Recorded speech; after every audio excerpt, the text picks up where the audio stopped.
My name is Lauren Shala, and I'm the coastal scientist for the Bald Highland Conservancy. I originally started out as a conservation education intern in fall of 2015, and then in May of 2019, I was hired as the coastal scientist. My name is Beth Darrow, and I'm the chief scientist at Bald Head Island Conservancy. So I've been working at the Conservancy since May 2018, so it's been almost 3 years. I'm Paul Hilbrand, the Sea Turtle Program Coordinator here at the Bald Head Island Conservancy. Been working at the Conservancy as the Turtle Program Coordinator since April of 2019. So a typical day, we're kind of going out into the field. In the morning, we'll kind of come together, have a little meeting, make sure all the supplies, it gets together and we kind of know where everyone's going. And then we'll go spend a couple hours out in the field, maybe take some breaks, maybe come back for lunch or maybe regroup. And then we may go out again, or maybe later in the day, we'll maybe do some data entry or maybe go over what we might do the next day if we have to do a second field day. Much like most of the work that we do every day out in the field is a little different. We conduct a variety of different projects and field work. So it could be that we're pumping out aquifers in a certain day and looking at water quality in the aquifers or the tidal creek. It could be that we're chomping through the forest and dodging spiders to do some vegetation work. And then sometimes we get wildlife calls and we have to go respond to an injured bird. And it's just a lot of fun. You never know what a certain day is going to give, a certain day is going to bring. Well, a typical day in the field looks like the back of my eyelids and my head on a pillow. But a typical night in the day of myself or the Sea Turtle interns starts around 9 p.m. We scoot on to the beach and start patrolling back and forth from the south side of the marina all the way to the Bald Head Island natural area on the north side of East Beach. Continue that route until we run into a nesting mom, and then we start collecting data. It's quite a wonderful time on the beach each night. What I hope to accomplish through conservation work is just to be able to make sure our work is making a difference. And we do see that usually on the daily, whether it's sea turtle protection program or if it's protecting the nesting birds. So it's really just being able to see that what we do is really making a difference every day.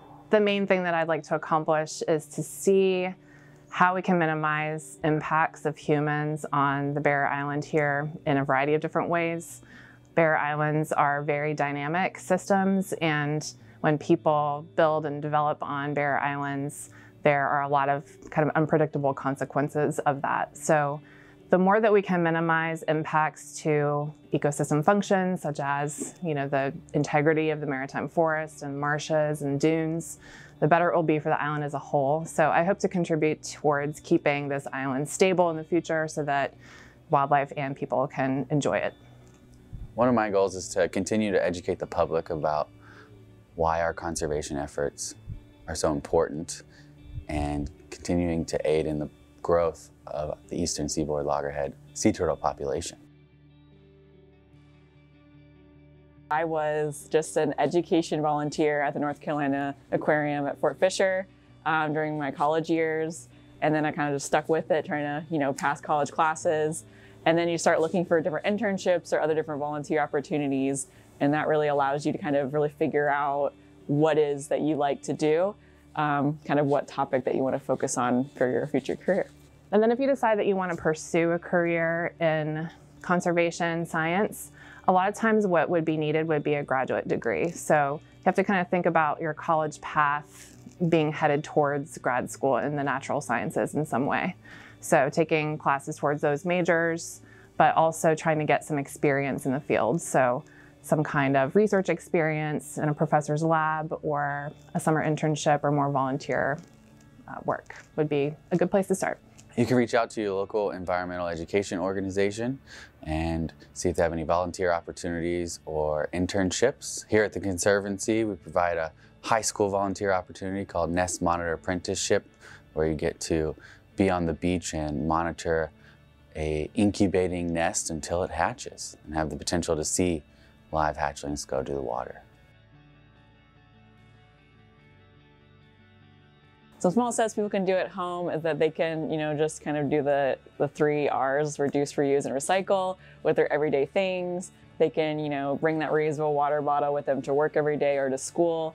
They can, bring their reusable shopping bags when they go shopping. I like to garden, so if you're interested in gardening, there are a few other things that you can do, like composting. Composting is a really amazing way to reduce the amount of garbage that goes into the landfill.